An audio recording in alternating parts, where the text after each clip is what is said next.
Okay, good morning everyone, and Hazak Baruch. Thank you for joining us on this beautiful Wednesday morning as we are studying Perashat Emor.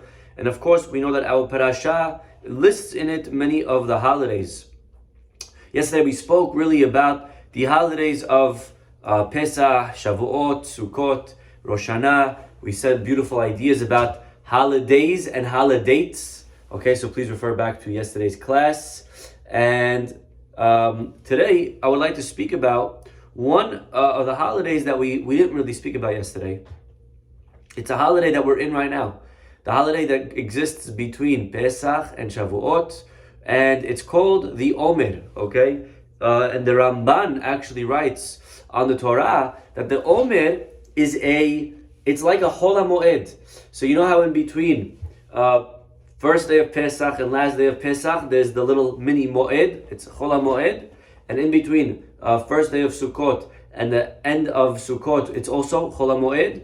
So we also have, right now we're in the Omen, it's a Moed type of time, it's a holiday in a way of itself. And take a look at what the Pasuk says. Here we go.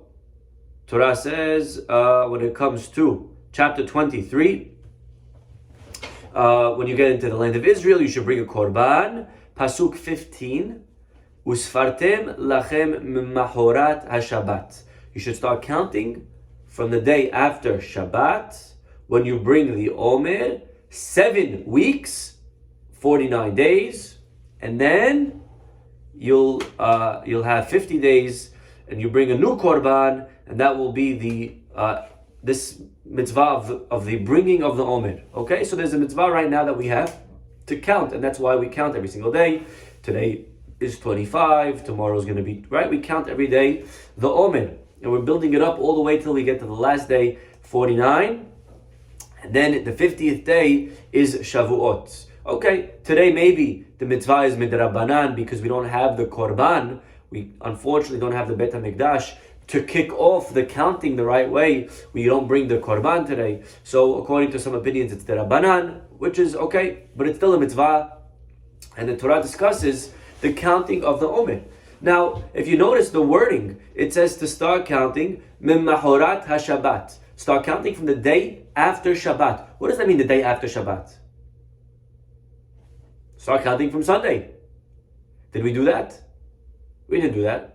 We started counting from the day after Pesach. When the Torah says Mahorat HaShabbat, the rabbis translated Shabbat to mean Pesach. So the day after Pesach. So it means from the second day of Pesach, you start counting the Omen, which is what we do today. Now there were a group of Jews that started around 2,000 years ago called the Tzedukim. Okay, who were these Tzedukim and Baitosim? So let me tell you a little bit about them.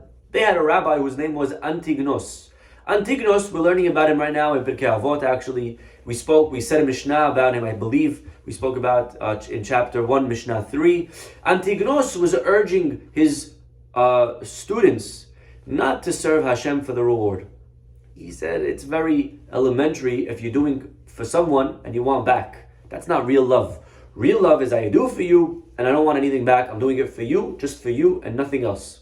And that's what Antignos was urging. He was pushing his students to serve Hashem, not for the reward, which is a beautiful value. When his two students, Tzadok and Baitos, heard this, they misunderstood.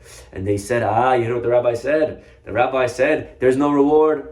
There's no reward. We're out of here. We're done with this religion. If there's no reward, what am I keeping Shabbat for? If there's no reward, what am I breaking my back for? What am I eating kosher for? I'm out of here.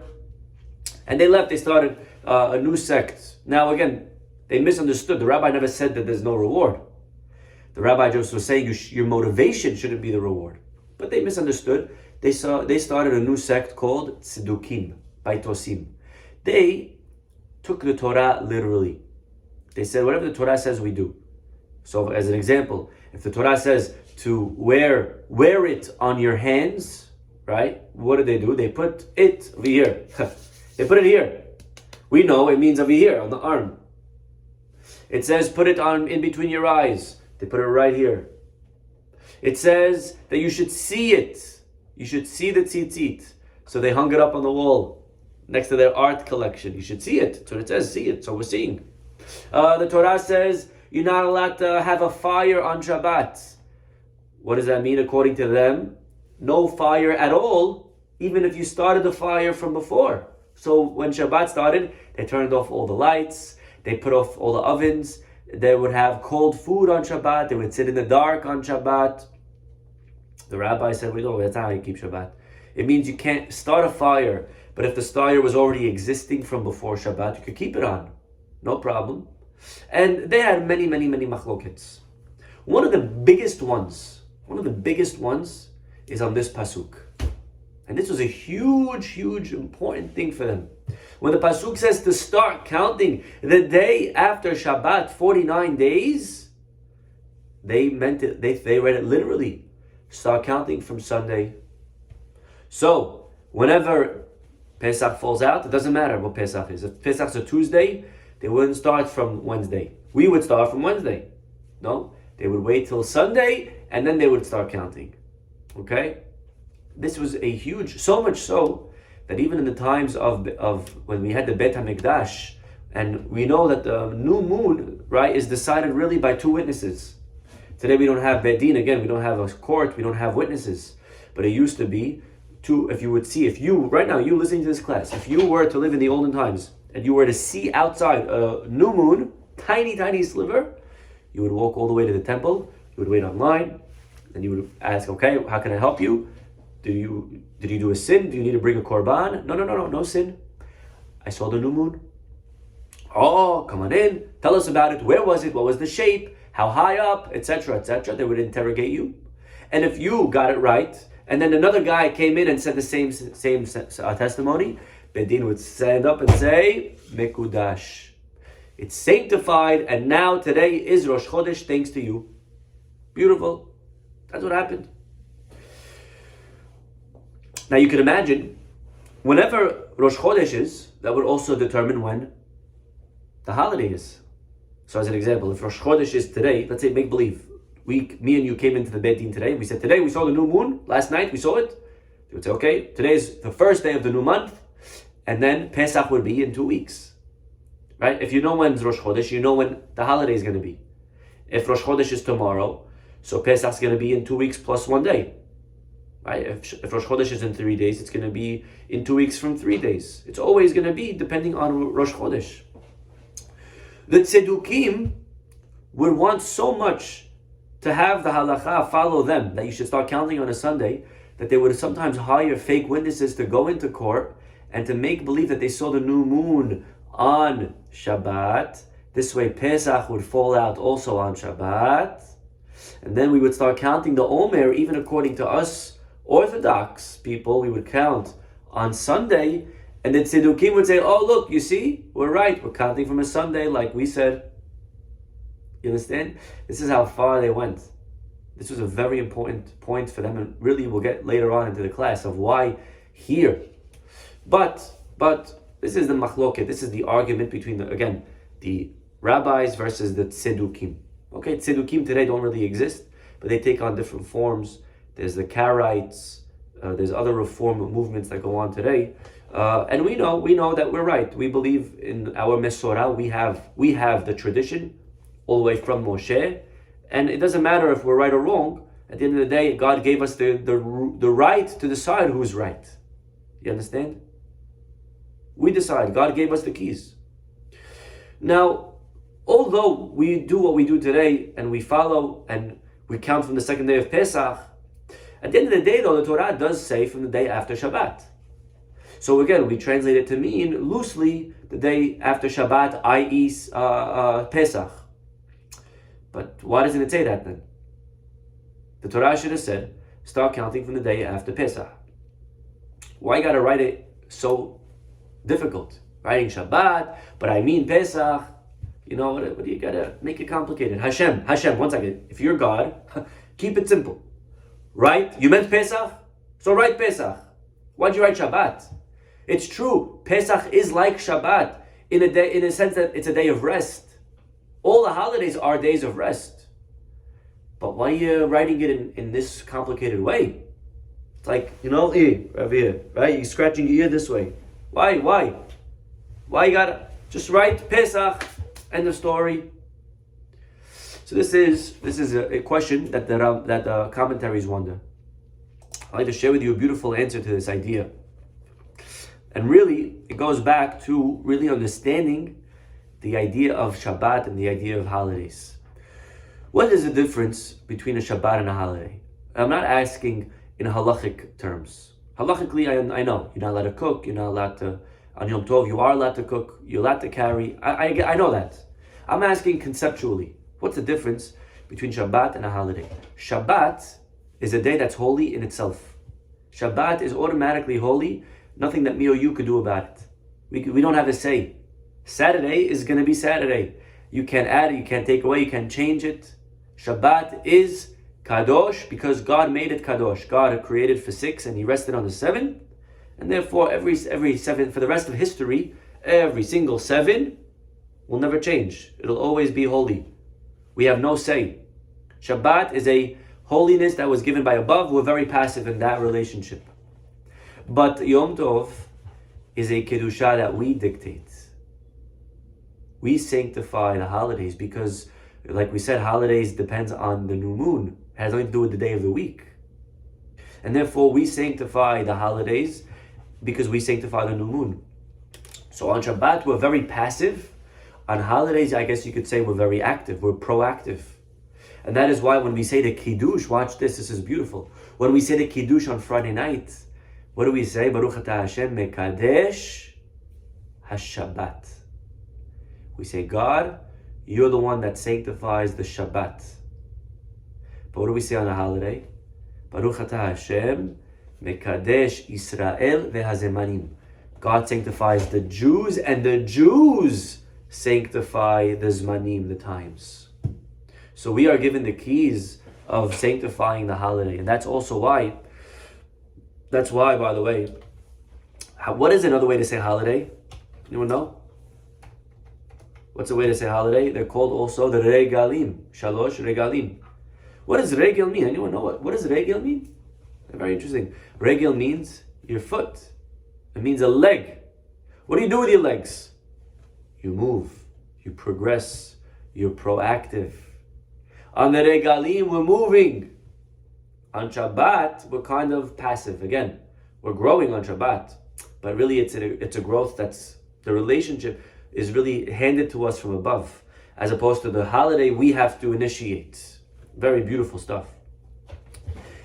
Interestingly, just going back for a minute, the Shabbat, right, the Tzedukim, they would call, when the Torah says to count from the day after Pesach, what does that mean? From the day after Shabbat, they explained it literally from Sunday. We said no. Shabbat means Pesach. We know that we have a special Shabbat, the Shabbat before Pesach. What is that Shabbat called? It has a special name. You remember? We just had it. What's the Shabbat before Pesach called? Very good. Shabbat Hagadol. Okay, we had a class one time going through why it's called Shabbat Hagadol, many different beautiful ideas. One of the answers that's given is really based on this, what we're talking about today. Shabbat Hagadol means, what we're saying is, let's say Pesach falls out on a Tuesday, okay? Wednesday, doesn't matter, whatever falls out. The Shabbat before is going to be called Shabbat Hagadol. You know why? We're hinting, we're saying, this Shabbat is a big Shabbat, but there's going to be a smaller Shabbat coming up in the middle of the week, i.e. Pesach, because Pesach is also Shabbat. And when the Torah says to count from the day after Shabbat, it could also be true that it's referring to Pesach. And why do we call it Shabbat Hagadol? Because a Gadol in Halakha is someone who's independent. To be mature, it says in Halakha, it's a Gadol. If a kid finds an item, if he's a child, the item belongs to his dad. If he's an adult, it belongs to him. What is adult and child? What is it, 13? No, it's not 13. It says the Gemara, if he could take something and he could, if this kid, is self-sufficient, if he eats on his own table, he's a Gadol. But if he's still eating off the table of his father, he's a Katan. Because in Halakha, sometimes maturity, adulthood, depends on independence. If you are independent, then you are a gadol. If you are still depending on your father's table, you are a katan. And that's why Shabbat is called Shabbat HaGadol, because Shabbat is independent. Shabbat is Shabbat whenever it is. It's always the seventh day. It doesn't need us. But Pesach, the holidays as a whole, are called Katan, the smaller, because the holidays need us. We have to sanctify the holidays. We have to announce Rosh Chodesh in order to determine when the holidays are going to be. Beautiful. Now, if we take this idea of passive versus proactive, and we just for a minute extend it, let's take a look at the holiday of Pesach. Okay? The holiday of Pesach, we were very passive. Hashem came down and He took us out. We did zero. Actually, we were naked from mitzvot. When God wanted to take us to Yam Suf, the sea didn't want to split. Why should I split? These guys are just as bad as the Egyptians. We were tameh. We did zero. Right? We had nothing to our credit, really. We didn't deserve it. Hashem came down, beyad chazaka, bizroa netuya. We weren't deserving, but Hashem, He did it anyways. Pesach, you could say, is a very passive redemption. Sukkot, for a minute, let's fast forward. Sukkot is the exact opposite. Sukkot, Hashem left us. On Sukkot, we did Egel, and God was very angry. God left after the Egel, and we had to bring Him back. And we went out, we hunted God, we were proactive. We pursued and we chased and we got Him. And we were very active in that relationship of Sukkot, and then finally the clouds came down. So you see there's a very big difference between Pesach and Sukkot. Pesach, again, God doing the work. Sukkot, we did the work. You know what's the happy middle? Shavuot. On Shavuot, we started maturing and we matured into people that were passive, into people that were active. You know, there's a lot of people in life that are takers. They just, they go to shul, they observe, they eat, they go home, right? But they're not involved. They're not doing. In life, we have to do, we have to be involved, we have to be active. Okay, it's not enough to just stay back and not do any harm. We have to stand up and do good. We have to get involved. And that happened in this time of the year that we're in. In the Omen, when we count every single day, what is the goal of the Omen? Today's 1, tomorrow's 2, the next day is 3. We're not just counting up towards something, because the truth is, if you think about it, whenever we count towards something, right? Imagine a fiance, she's so excited, she downloads all the apps, the countdown app, to the wedding. How do you count towards the day? 30 days left, 29, 28. You always count down. All of a sudden, in the Omen, we're going up. 1, 2, 3, now 49, 48, 47. You know why?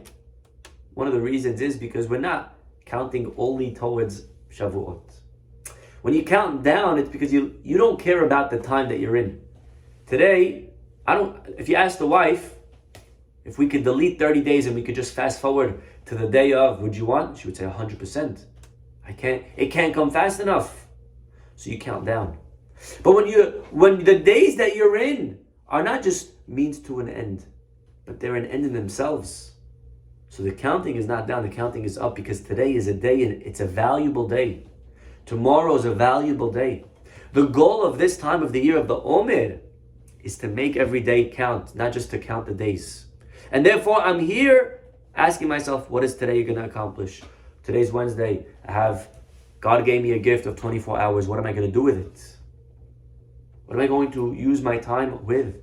And every day we grow in another midah, we grow in another trait, anger and patience and humility and Torah and mitzvot. We grow every day.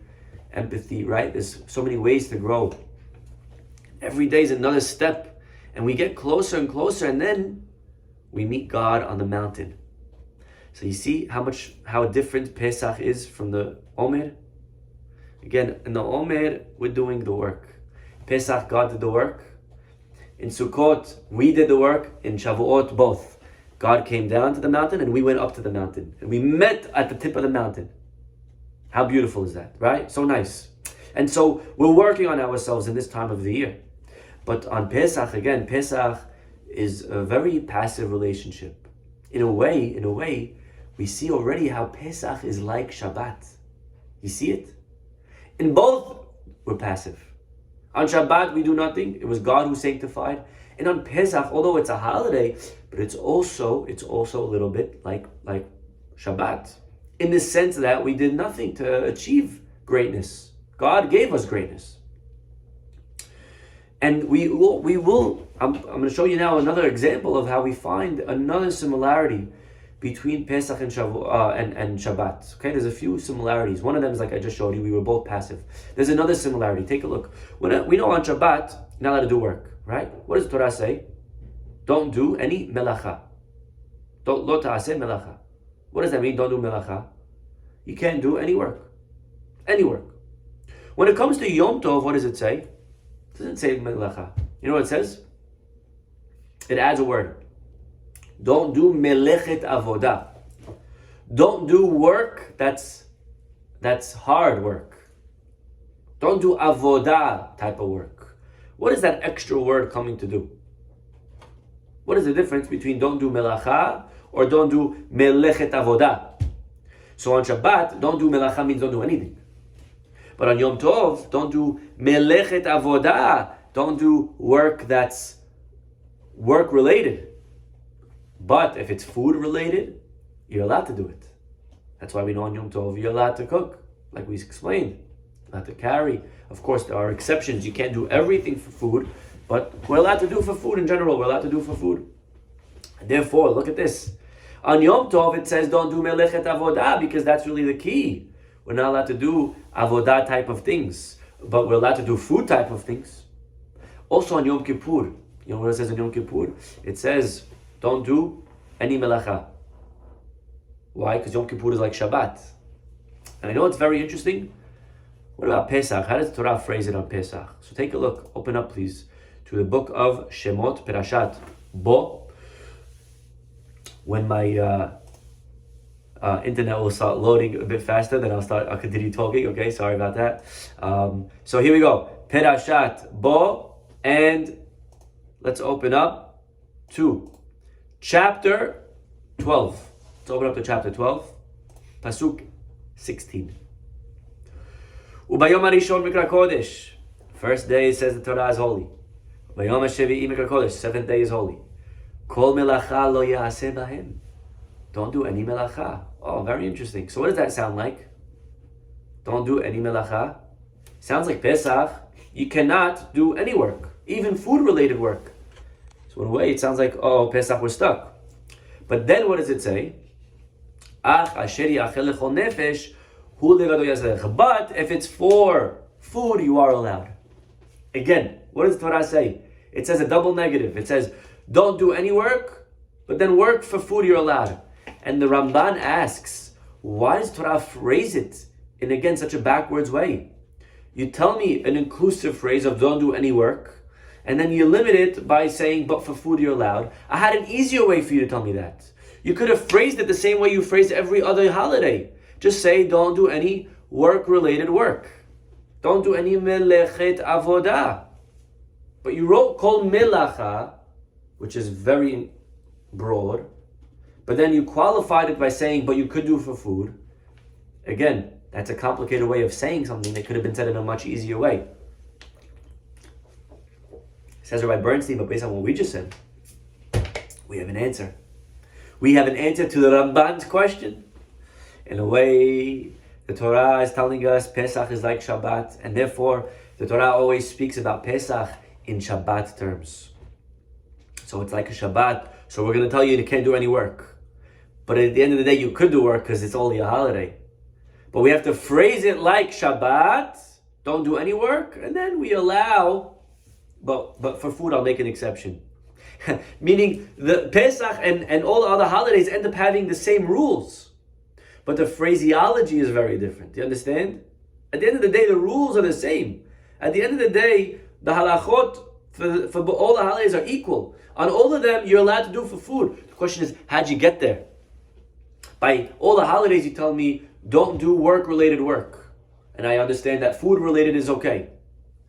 On Pesach, you said, don't do any work, but for food, it's okay.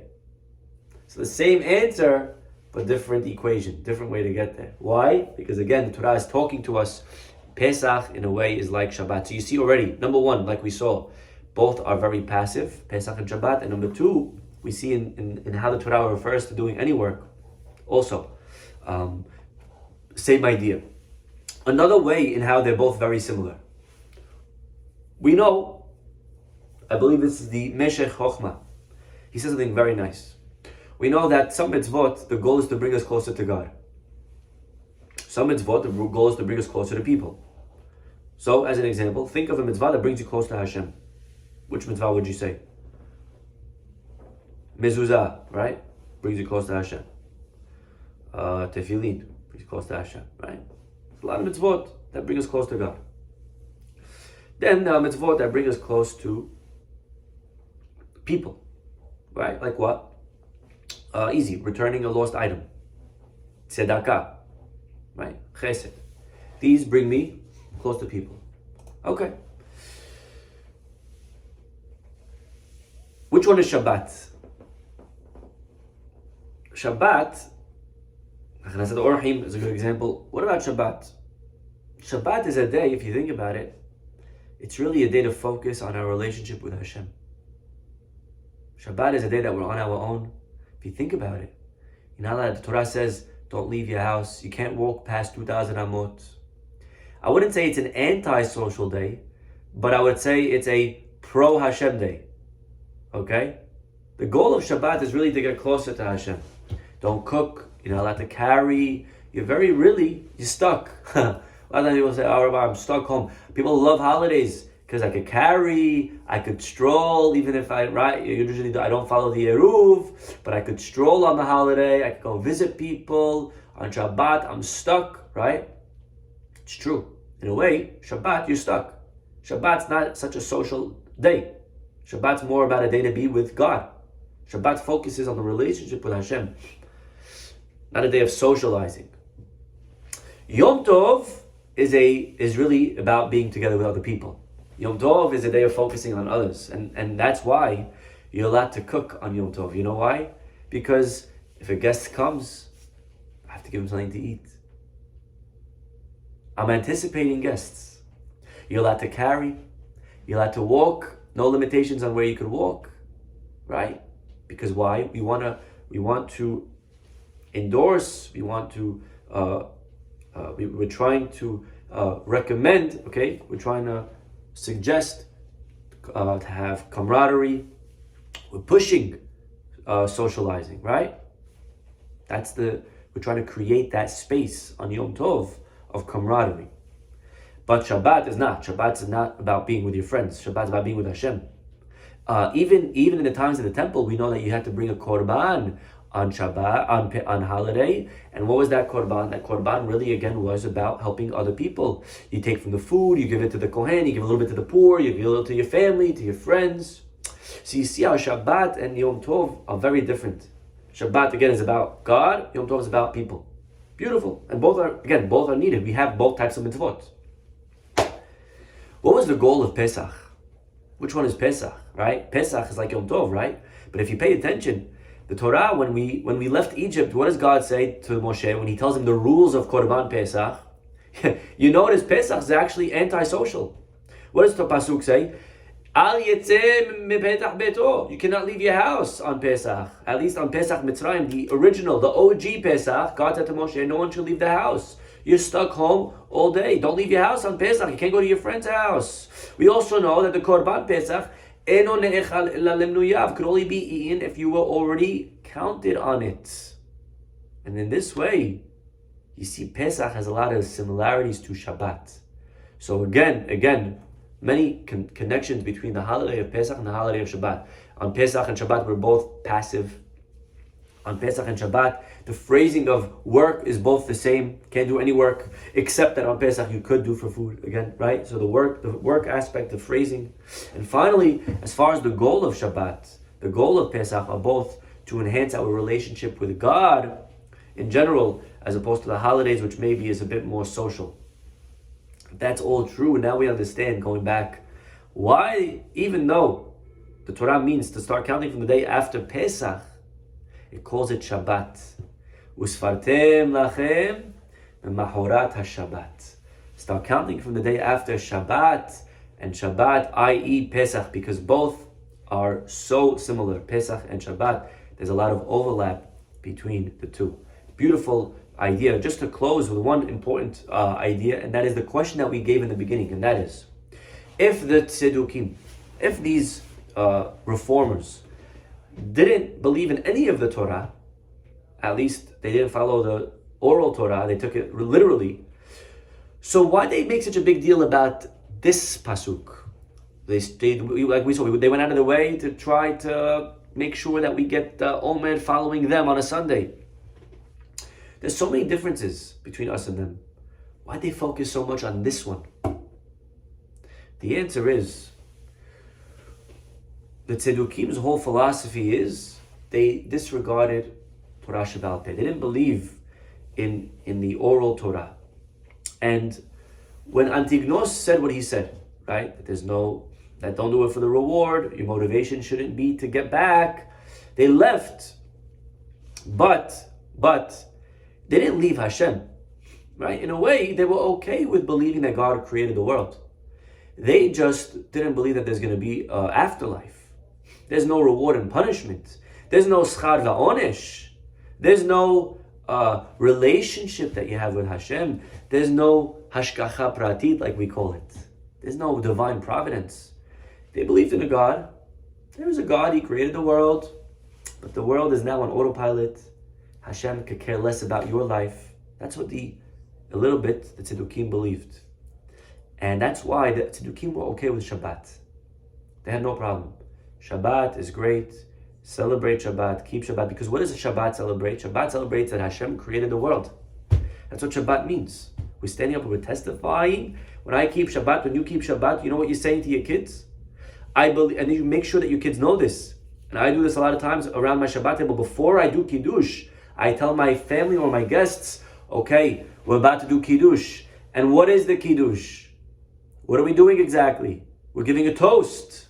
And we're saying how we affirm that Hashem is the creator. Hashem today, He stopped creating. He was the creator for 6 days. He created the world, and then He stopped creating on the seventh day. And I, therefore, like Him, stopped creating today to testify and to attest that He's the creator of this world that we're in. That's what Shabbat says. But Yom Tov is the next step. Yom Tov says more than that. Yom Tov says not only is God the creator, but God's continuously involved. Hashem is part of my day-to-day. He didn't just put it on autopilot. He didn't just leave it. He's here now with us. He's involved in our lives. And that's the part that the Tzedukim did not like to believe. That's what they didn't want to accept. So, you know what they said? When they started counting the Omen from Sunday, what they were in other words saying is that we accept Shabbat as an important day. Shabbat's a significant day to start counting from, so we'll count from Sunday. But to start counting from day after Pesach, what's Pesach? Holiday, what's holiday? We don't believe in holiday. We don't like holidays. Holidays indicate that there's a relationship. There's no relationship. That Hashem once created the world, we believe. That He was once upon a time the creator, that's fine. But that He's continuously the creator, no. That He's involved in it, no. Therefore, they didn't want to accept to count from Pesach because it was a very sore topic for them. This is actually, that's why this was the biggest point of contention between the Tzedukim and the Chachamim. This is what it was all about. It was all about, everything else was just child's play. This is the point. This is the meat. This is the chicken and potatoes. This is what the whole argument was about. Do we believe in holidays? Do we believe in a relationship with Hashem? The Rabbi said, yes! And that's when we're going to start counting from. And the Tzedukim said, no, that's nonsense. We don't count from holiday. Holiday is nothing. It's all about Shabbat. Shabbat's what matters. Holidays don't matter. But we understand one without the other, it doesn't work. Okay? And again, I think this connects also beautifully to what we saw yesterday from Rav Moshe Feinstein. Rav Moshe Feinstein said that now we understand with this why when the Torah says these are the holidays of the year, but the first thing it lists is Shabbat. Because in a way, Shabbat and the holidays overlap. They're very intertwined. To believe in one without the other, you can't believe that Hashem created, but not believe that He's sustaining. We don't. Both types of people are heretics. We don't accept any of those. We believe He's here. And really, when we say Shabbat, the goal of even in Shabbat, we're throwing in Mitzrayim. Zecher Litziat Mitzrayim, we say in the Kiddush. So even Shabbat itself has in it themes of Pesach, of freedom, of Mitzrayim, of Hashgacha Pratit, of divine providence. Okay, I think it's a lot to think about. Enough for today. Have a wonderful day, everybody. Hashem should bless us all with health and happiness and success, and to be able to always live with Hashem and to grow with Hashem, to strengthen both of our relationships with Him and with other people. We'll stop over here. Have a wonderful day. We'll see you all tomorrow. Bye-bye.